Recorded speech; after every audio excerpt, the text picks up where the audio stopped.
possible, worried about the future value of the currency, and wary that the government might seek to nationalise private wealth.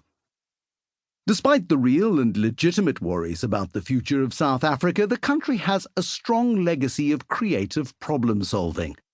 In most cases, it's been country-specific, and not all ideas transcend borders, but some do, and their creators are among the finest business builders anywhere.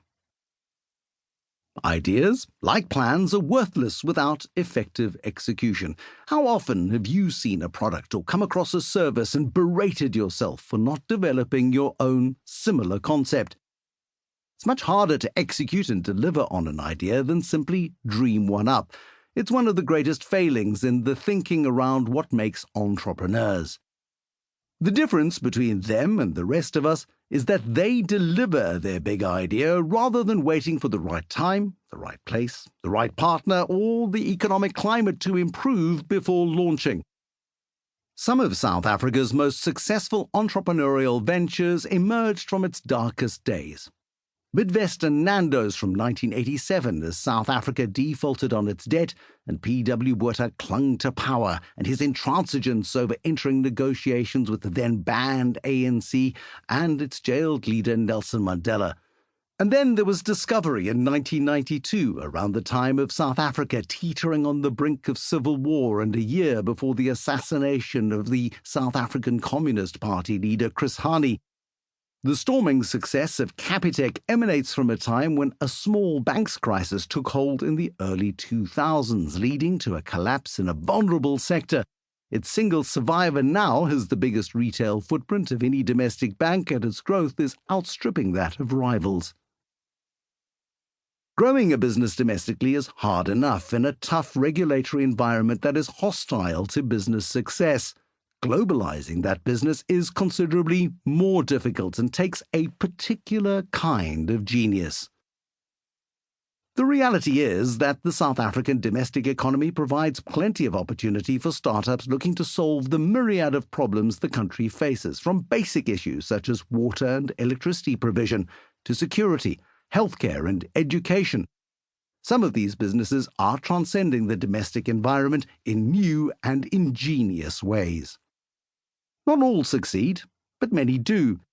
There's a new generation of young business leaders cutting their teeth and solving problems locally, whether it be creating the perfect coffee experience, finding sustainable models for health insurance, developing vaccinology, or utilizing raw materials that the country has in abundance to build leading enterprises. This book is about some of those renegades, the problem solvers who have identified systems and processes that they have refined domestically before the challenging exercise of going global. So much of our daily lives is focused on the noise of the day's political news and the failure of politicians to do their jobs that we stop paying attention to what is really important. We tend to ignore the genius of the problem solvers and focus most intently on the stuff that frightens us. That is, of course, human nature.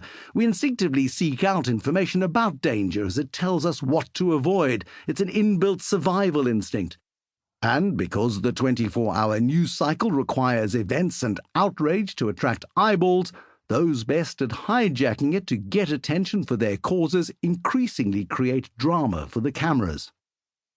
News is an enormous availability machine. Stories do not make it to the top of the agenda because they're important. They get there because they're available. In the world of television news, the more spectacular the footage, the bigger the outrage, the more likely it is to get extended airtime. There's a very good reason to host a noisy protest outside Parliament in the hour ahead of the State of the Nation address, as there will generally be nothing happening beyond a few talking heads pontificating about something that's already been talked about to death for days in the run-up to the event. Give the editors an excuse to switch to a protest, some tear gas and a couple of stun grenades, throw in some shouty politicians, and it does not really matter what it's about. It is more compelling to watch than the dirge that was there. And we fall for it every time. South Africa has a remarkable independent media, without which we would not have seen the Gupta leaks and a host of other critical exposés that changed the course of history for the better.